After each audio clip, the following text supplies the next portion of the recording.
3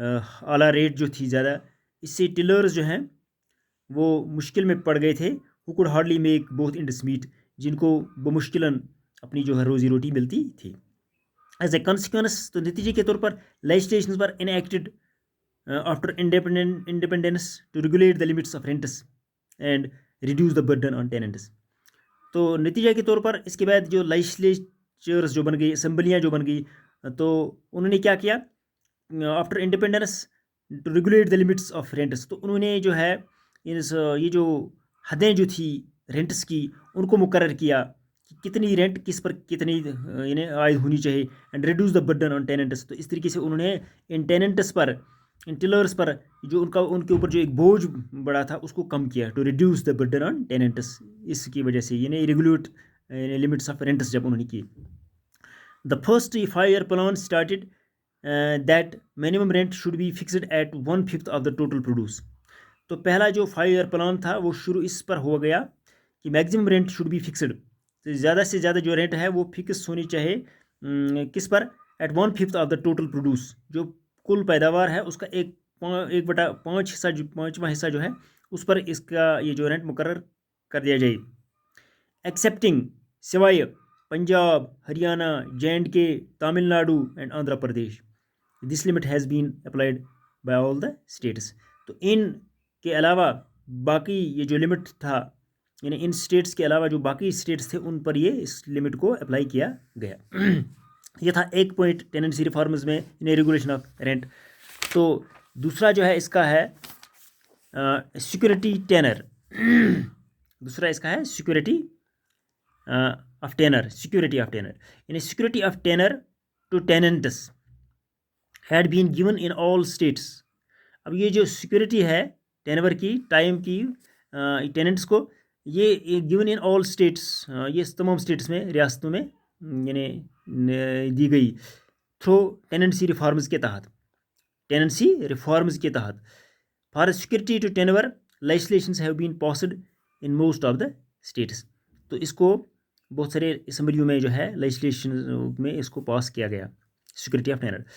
تو نمبر 3 جو ہے اونرشپ رائٹس فار ٹیننٹس. تو ان کا جو مالکانہ حقوق جو دیے گئے ٹیننٹس کے، ownership rights for tenants have been conferred in areas of Andhra Pradesh, Bihar, West Bengal, Punjab, Haryana and Tamil Nadu.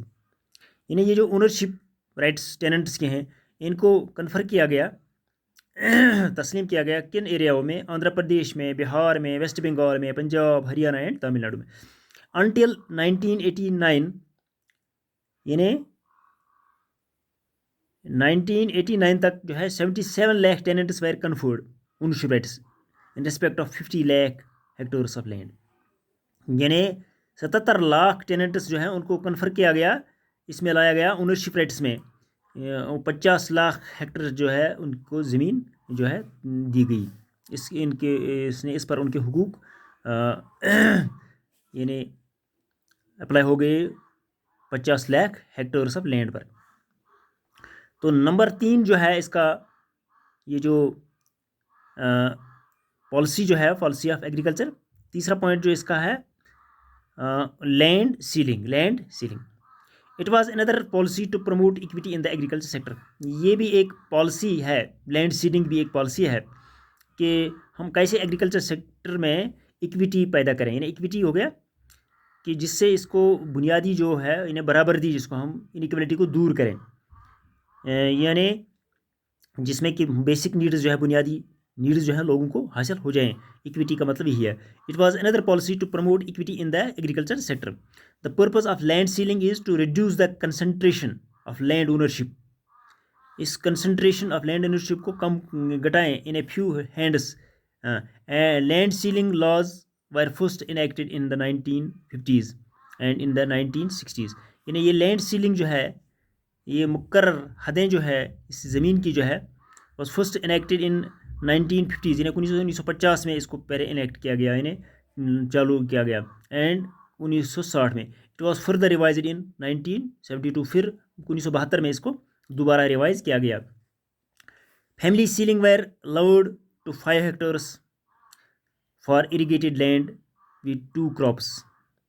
یہ جو فیملی سیلنگ جو تھی، ایک فیملی کو دیا گیا تھا ویر لورڈ وہ بہت کم تھا ٹو 5 ہیکٹرس 5 ہیکٹر زمین فار اریگیٹڈ لینڈ یعنی آبپاشی کے لیے ود 2 کراپس جس میں 2 فصل اگائے جاتے تھے 5 to 7 hectares for irrigated land with 1 crop 5 سے 7 ہیکٹر زمین جو تھی اس کو اریگیٹڈ کیا جاتا تھا آبپاشی کی جاتی تھی ایک فار ود 1 کراپ کے تحت اینڈ 12 ہیکٹرس فار ادر لینڈس اور باقی 12 ہیکٹرس جو لینڈ تھی وہ ادر لینڈس تھی.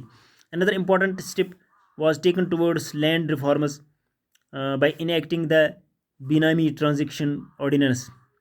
بینامی ٹرانزیکشن آرڈیننس بنایا گیا, ایک قانون بنایا گیا اس toward land reforms by enacting the benami transaction ordinance in May 1988 میں بنایا گیا which makes benami transaction illegal, جس نے بینامی ٹرانزیکشن کو الیگل بنایا. تو یہ تھا لینڈ سیلنگ یعنی اس کی زمین کی حد. اب چوتھا جو ہے اس کا updating and maintenance of land records, کہ یہ جو لینڈ ریکارڈ ہے زمین کا جو ریکارڈ تھا اس کو اپڈیٹ کرنا اور اس کو مینٹین کرنا یعنی مینٹیننس جو ہے updating and maintenance of land records, یہ بھی ایک پالیسی اس میں تھی. For the promotion of equity in the agriculture sector یعنی اس ایکویٹی کو پروموٹ کرنا ایگریکلچر سیکٹر میں drive was taken up in 1985 to 86. تو ایک ڈرائیو یعنی بنایا گیا 1985 سے 1986 میں فار اپڈیٹنگ لینڈ ریکارڈس, جس سے کہ ایک مہم چالو کی گئی تو جس میں 1985 سے 86 تک کہ جس میں لینڈ ریکارڈ جو ہے اپڈیٹ کیے جائیں. Patta pass books with legal status are to be issued to land owners and tenants. جو ایک قسم کا وہ پٹا لکھ کر دیا جاتا تھا ایک پاس بک کی صورت میں کہ لیگل اسٹیٹس جو ہے آر ٹو بی ایشوڈ وہ کیا جاتا تھا to land owners and tenants کو پٹے پر ان کو زمین دی جاتی تھی. This without updating and maintenance of land records land reforms کی ناٹ بی پراپرلی امپلیمنٹڈ. لیکن بغیر اپڈیٹنگ جب تک اس مینٹیننس لینڈ ریکارڈس کو اپڈیٹ اور مینٹین نہیں کیا جاتا تھا تب تک جو ہے لینڈ ریفارمز کی not be properly implemented, land reforms جو ہے پراپرلی امپلیمنٹڈ نہیں ہو سکتے تھے. یہ تھا update and maintenance of land record یعنی یہ بھی ایک پالیسی اس کی تھی. تو اب کنسولیڈیشن آف ہولڈنگس, پانچواں جو ہے کنسولیڈیشن آف ہولڈنگس یعنی اب کوئی کہیں زمین جو ہے اگر وہ چھوٹے چھوٹے ٹکڑوں میں بکھری ہوئی تھی تو اس کو کنسولیڈیٹ کیا جاتا تھا, ایک جگہ جمع کیا جاتا تھا یعنی بہت ساری لینڈ کو ایک ہی جگہ جمع کیا جاتا تھا. اور دس میجر از یعنی کنسولیڈیشن آف ہولڈنگز جو ہے this measure is designed to solve the problem of fragmentation of holdings. یعنی یہ جو زمین چھوٹے چھوٹے ٹکڑوں میں بانٹی ہوئی تھی تو اس کو یہ ڈیزائن دیا گیا کہ یہ پرابلم حل کرنے کے لیے اس کا یہ کنسولیڈیٹ کیا گیا. The method adapted is to grant one consolidated holding to the farmer equal to the total of the land in different scattered plots under his possession. یعنی اس کو ایسا کیا گیا کہ اگر ایک زمیندار کے پاس بہت سارے چھوٹے چھوٹے ٹکڑے زمین کے ہوتے تھے, ایک ٹکڑا ایک جگہ, دوسرا ٹکڑا دوسری جگہ, تیسرا ٹکڑا تیسری جگہ, تو اس ٹکڑوں کے لینڈ کے برابر اس کو ایک ہی جگہ لینڈ دی جاتی تھی. تو اس کو اس زمین کے برابر جو چھوٹے چھوٹے اس کے ٹکڑے تھے تو اس کے بغیر اس کو ایک ہی جگہ لینڈ جو ہے کنسولیڈیٹ کی جاتی تھی. وہ the method adapted is to grant one consolidated holding to the farmer equal to the total of the land in different scattered plots under his position. جو اس کے قبضے میں مختلف بکھرے ہوئے پلاٹوں میں تھے تو اس کو ایک ہی جگہ کنسولیڈیٹ کیا گیا. Legislative provisions have been made in most of the states to implement this scheme. اور لیجسلیٹو پروویژنز بھی جو ہے قانون بھی بنائے گئے اس کے لیے کہ تاکہ اس اسکیم کو امپلیمنٹ کیا جائے. The total consolidated area is about 600 lakh hectares. تو یہ اس وقت کیا تھی کنسولیڈیٹ جو زمین کی گئی تھی اس میں تقریباً وہ 6 لاکھ ہیکٹرس آف لینڈ تھی. Land acquisition act 1984 is the basic law for acquisition of land for public process and companies. یہ جو اس وقت کیا نام تھا, یہ جو لینڈ ایکویزیشن ایکٹ قانون جو بنایا گیا 1984 میں, وہ basic law for acquisition of land for public process and companies کے لیے تھا. اس کو یہ پاس کیا گیا تھا. تو چھٹا جو ہے اس کا ہے cooperative farming has been advocated to solve the problems of sub division of holdings. Cooperative farming اس لیے بنائی گئی کہ وہ یہ وکالت کر رہی تھی کہ to solve the problems of sub division of holdings. یہ جو سب ڈویژن آف ہولڈنگس تھی، جو زمین جو ہے چھوٹے چھوٹے ٹکڑوں میں بٹی ہوئی تھی، تو اس کو حل کرنے کے لیے یہ بنائی گئی. Under this system farmers having very small holdings. تو اس اسکیم کے تحت فارمرس کے پاس بہت کم یعنی ہولڈنگس تھی، زمین تھی. جوائنڈ دیئر ہینڈ، انہوں نے اپنے ایک دوسرے کے ساتھ ہاتھ ملایا. And pooled their lands for the purpose of cultivation. اور اس کو جوائن کیا گیا، اس کو کمبائن کیا گیا لینڈ کو، کس کے مقصد کے لیے؟ For the purpose of cultivation, کاشت کر کے مقصد کے لیے. In this way they can reap profits of large scale farming. تو اس طریقے سے وہ جو ہے نفع حاصل کرتے تھے لارج اسکیل فارمنگ میں. In this way they can reap profits of large scale farming سے، لارج اسکیل فارمنگ سے. تو یہ تھا یہ policies of agriculture for 11th class economic students کے لیے. تو بس آج کے لیے اتنا ہی کافی. فی امان اللہ.